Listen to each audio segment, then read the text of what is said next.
ವೀಕ್ಷಕರೇ, ನಾನು ನಿಮ್ಮ ಶಂಕರ್ ಮೆಕ್ಯಾನಿಕ್ ಕನ್ನಡದ ಕಂದ. ಇವತ್ತು ನಾನು ಈ ವಿಡಿಯೋದಲ್ಲಿ ಶೈನು BS6 ಫಸ್ಟ್ ಮಾಡೆಲ್ದು ಒಂದು ಪ್ರಾಬ್ಲಮ್ ಇರೋದನ್ನ ಸಿಂಪಲ್ ಆಗಿ ಕಡಿಮೆ ರೇಟಲ್ಲಿ ಹೇಗೆ ರೆಡಿ ಮಾಡೋದು ಅಂತ ಹೇಳ್ತೀನಿ. ಇದು ಶೈನ್ BS6 ಫಸ್ಟ್ ಮಾಡೆಲು.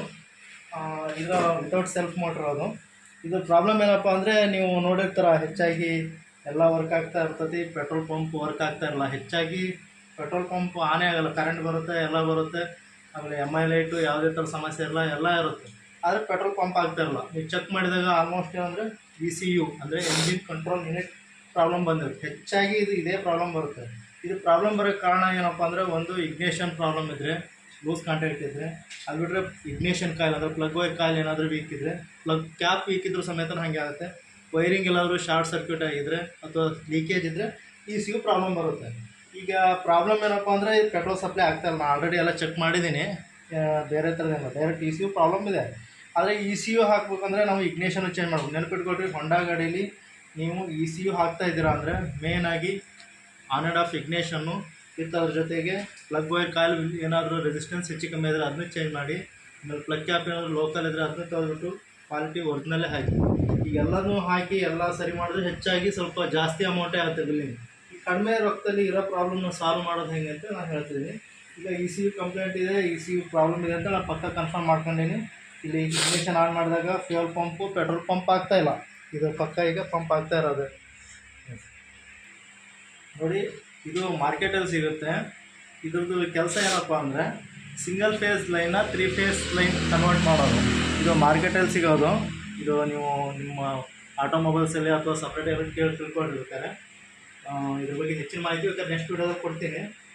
ECUದು ಏನು ಕೆಲಸಪ್ಪ ಅಂದರೆ, ಈಗ ಸೆಲ್ಫ್ ಮೋಟ್ರಿಗೆ ಮೋಟ್ರ್ ಬದಲಿ ವರ್ಕ್ ಮಾಡೋ AGS ಟೆಕ್ನಾಲಜಿನ, ಫ್ಯೂಯಲ್ ಪಂಪ್ನ, ಕರೆಂಟ್ ಸಪ್ಲೈನ ಇದೊಂದೇ ಕಂಟ್ರೋಲ್ ಮಾಡುತ್ತೆ BS6 ಫಸ್ಟ್ ಮಾಡೆಲಲ್ಲಿ.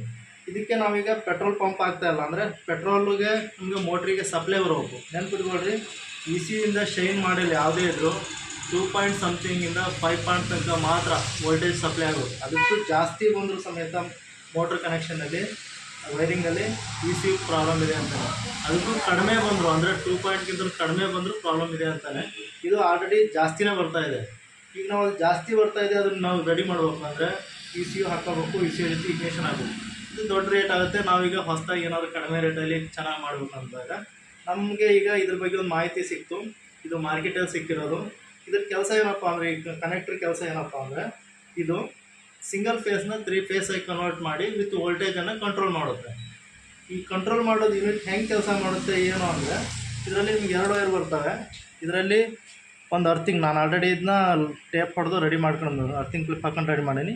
ಇನ್ನೊಂದು ಮೇನ್ ಲೈನು, ಇನ್ನು ಈ ಕಡೆ ಇನ್ನೊಂದು ಕಡೆ ಇಲ್ಲಿ ಇದು ಸಿಂಗಲ್ ಫೇಸಿಂದ ಬಂದು ಇಲ್ಲಿ 3 ಫೇಸ್ ಅಂದರೆ 3 ಲೈನ್ ಕನ್ವರ್ಟ್ ಆಗ್ತವೆ. ಇದಕ್ಕೂ ನಾನು ಟೇಪ್ ಹಾಕ್ಕೊಂಡೀನಿ. ಇದು ಡೈರೆಕ್ಟ್ ರೆಡಿ ಸಾಕೆಟೇ ಬರುತ್ತೆ. ಇದು ಡೈರೆಕ್ಟಲ್ಲಿ ಫ್ಯೂಯಲ್ ಮೋಟ್ರ್ ಪಂಪ್ ಇದೆಯಲ್ಲ, ಅಲ್ಲಿಗೆ ಹೋಗಿ ಕೂರುತ್ತೆ. ಇವೆರಡರಲ್ಲಿ ನಿಮ್ಗೆ ಕನ್ಫ್ಯೂಸ್ ಆಗುತ್ತೆ, ಎಲ್ಲೆಲ್ಲಿ ಕೊಡೋದು, ಹೆಂಗೆ ಏನು ಅಂತಿರೋದ. ಇದು ಮಾಮೂಲಿ ಅರ್ಥಿಂಗ್, ಗ್ರೌಂಡಿಂಗ್ ಎಲ್ಲರೂ ಕೊಡ್ಬೋದು. ಇದನ್ನು ನೀವು ECU ಹತ್ರನಾದ್ರೂ ಕೊಡ್ಬೋದು, ಇಲ್ಲ key on and of key switch ಐತಲ್ಲ ಅಲ್ಲಾದರೂ ಕೊಡ್ಬೋದು, ಇಲ್ಲ ವೈರಿಂಗಲ್ಲಿ ಮಧ್ಯೆ ಎಲ್ಲರೂ ಕೊಡ್ಬೋದು. ಆದರೆ ಇದನ್ನು ಯಾವ ಲೈನಿಗೆ ಕೊಡಬೇಕು ಅನ್ನೋದನ್ನ ತೋರಿಸ್ತೀನಿ. ಇದರಲ್ಲಿ ಮೇನ್ ಏನಪ್ಪ ಅಂದರೆ, ಇದು ಕೀ ಸ್ವಿಚ್ ಇರೋ ಕನೆಕ್ಷನ್ ಅಂದರೆ ಕೀ ಆನ್ ಇದ್ದಾಗೂ ಇಲ್ಲೇ ಆನ್ ಮಾಡೋದು, ಸೆಲ್ಫ್ ಮಾಡೋದು, ಆಫ್ ಮಾಡೋದು ಸಿಸ್ಟಮ್ ಇರೋದಕ್ಕೆ ನಾವು ಇದಕ್ಕೆ ಕನೆಕ್ಷನ್ ಬರೋದೇ ಕೊಡಬೇಕು. ಇದ್ರ ಕನೆಕ್ಷನ್ ಬರೋದೆಲ್ಲಿದೆ ಅಂದರೆ, ಇಲ್ಲಿ ನೋಡಿ, ಕೀ ಸ್ವಿಚ್ಚಿಂದ ಇಲ್ಲಿ ವೈರಿಂಗ್ 4 ವೈರ್ ಬಂದಿದ್ದಾವೆ. ಇದರಲ್ಲಿ ಎಲ್ಲೋದಲ್ಲಿ ಬ್ಲೂ ಲೈನ್ ಇರೋ ಲೈನ್ ಅಬ್ಸರ್ವ್ ಮಾಡ್ಕೊಳ್ಳಿ, ಈ ಲೈನಿಗೆ ಕೊಡಬೇಕು. ಈಗ ನೀವು ಇಲ್ಲಿ ಕೊಡಿದ್ರೆ ಲಾಂಗ್ ಡಿಸ್ಟೆನ್ಸ್ ವೈರಿಂಗ್ ಆಗುತ್ತೆ. ನೀವು ಶಾರ್ಟ್ ಕಟ್ಟಲ್ಲಿ ಅಲ್ಲೇ ಕೊಡ್ಬೋದು, ಅಲ್ಲಿ ತೋರಿಸ್ತೀನಿ. ಈ ವೈರಿಂಗ್ನ ಡೈರೆಕ್ಟ್ ECU ಹತ್ರ ಸಿಂಕ್ ಮಾಡ್ಕೊಂಡು ಹಾಕೋಣದು. ಇದು ಹೆಂಗೆ ಏನು ಅನ್ನೋದನ್ನ ತೋರಿಸ್ತೀನಿ. ನಾನು ಚೆಕ್ ಮಾಡ್ಕೊಂಡೀನಿ. ಇಲ್ಲಿ ಲೈನ್ ಇದೆ, ಗೊತ್ತಾಗುತ್ತಾ? ಈ ಲೈನ್ ಎಷ್ಟನೇದು ಅಂತೇಳಿ ನಿಮ್ಗೆ ಇಲ್ಲಿ ತೋರಿಸ್ತೀನಿ. ಈ ಸಾಕೆಟ್ ನೀವು ಹಿಂಗೆ ತೆಗೆದ ನಂತರ ಹಿಂಗೆ ಟರ್ನ್ ಮಾಡ್ಕೊಳ್ಳಿ. ಟರ್ನ್ ಮಾಡಿದಾಗ 1 2 3 4 5, ಈ 5ನೇ ಲೈನ್ ಏನಿದೆಯಲ್ಲ ಅದು ನಿಮ್ಮ ಕೀ ಸ್ವಿಚ್ಚಿಂದು, ಗೊತ್ತಾಗುತ್ತಾ? ನಾನು ಆಲ್ರೆಡಿ ಸಿಂಕ್ ಮಾಡ್ಕೊಂಡೀನಿ. ನೆನಪಿಟ್ಕೊಳ್ರಿ, ತೆಗೆದ್ಮೇಲೆ ಉಲ್ಟಾ ತಿರ್ಸ್ಕೊಂಡು 5ನೇ ಲೈನು, ಈ ಎಲ್ಲೋದಲ್ಲಿ ಬ್ಲೂ ಲೈನ್. ನೀವು ಗೊತ್ತಾಗಲಿಲ್ಲ ಅಂದರೆ ಲೈನ್ ನಾನು ಹೇಳಿದಿಲ್ಲ, ಕೀ ಸ್ವಿಚ್ಚಲ್ಲಿ ಚೆಕ್ ಮಾಡ್ಕೊಳ್ರಿ. ಅದು ಇಲ್ಲಿಂದ ಇಲ್ಲಿ ಬರೋಲ್ಲಿ ಸಿಂಕ್ ಮಾಡ್ಕೊಳ್ರಿ. ಈಗ ಸಿಂಕ್ ಮಾಡಿಕೊಂಡು ಈ ಎಕ್ಸ್ಟ್ರಾ ಏನು ಕನೆಕ್ಟ್ರ್ ಐತಲ್ಲ ಇದನ್ನು ಒಂದು ಲೈನ್ನ ಇಲ್ಲಿ ಟಚ್ ಕೊಡ್ರಿ.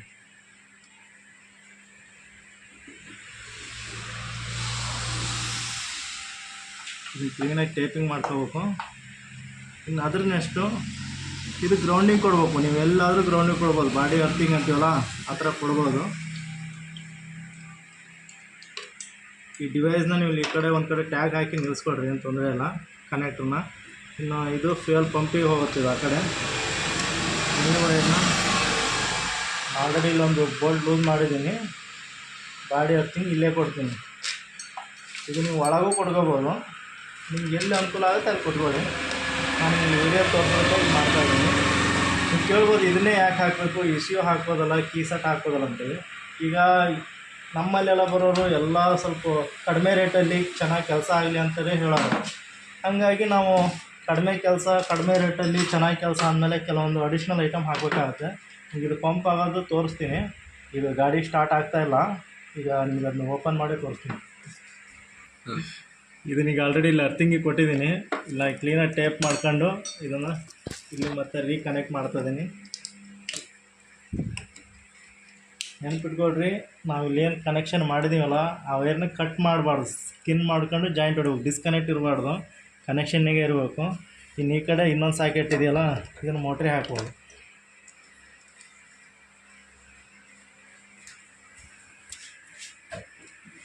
ಈ ಮೇನ್ ಸಾಕೆಟ್ ಏನಿದೆಯಲ್ಲ ಇದನ್ನು ಹಾಗೆ ಡಮ್ಮಿ ಥರ ಇಟ್ಬಿಡಿ, ಏನು ತೊಂದರೆ ಇಲ್ಲ. ಏನಪ್ಪ ಅದು ನೀರು ಹೋಗಬಾರ್ದು, ನೀರು ಹೋಗದೇ ಇರೋ ಥರ ಕ್ಲೀನಾಗಿ ಟೇಪ್ ಮಾಡಿ ಇಟ್ಬಿಡಿ. ನೆಕ್ಸ್ಟ್ ಇದು ಮೋಟ್ರಿಗೆ ಕೂರುತ್ತೆ. ನಾ ಈಗ ಆಲ್ರೆಡಿ ಎಲ್ಲ ಕನೆಕ್ಷನ್ ಮಾಡಿ ಕ್ಲೀನಾಗಿ ಕೂರಿಸಿದ್ದೀನಿ. ಈಗ ನೆಕ್ಸ್ಟ್ ಇಲ್ಲಿ ಪೆಟ್ರೋಲ್ ಬರುತ್ತಲ್ಲ ಅಂತ ಗೊತ್ತಿಲ್ಲ. ಇಲ್ಲಿ ನೋಡಿ ಆ ಇಗ್ನೇಷನ್ ಸ್ವಿಚ್ಚು ಇಲ್ಲಿ ಈ ಥರ ಮಾಡೋದು ಕೆಲವೊಂದು ಅಂಬೋದು ಮಾಲ್ ಫಂಕ್ಷನ್ ಲೈಟ್ ಅಂದರೆ MI ಲೈಟ್ ಹೊತ್ತಬೋದು, ಅದರಿಂದ ಪ್ರಾಬ್ಲಮ್ ಬರ್ಬೋದು ಅಂತೇಳಿ ಈ ಥರ ಕನೆಕ್ಷನ್ ಮಾಡೋದು ಯಾವ ಲೈಟು ಬರೋಲ್ಲ.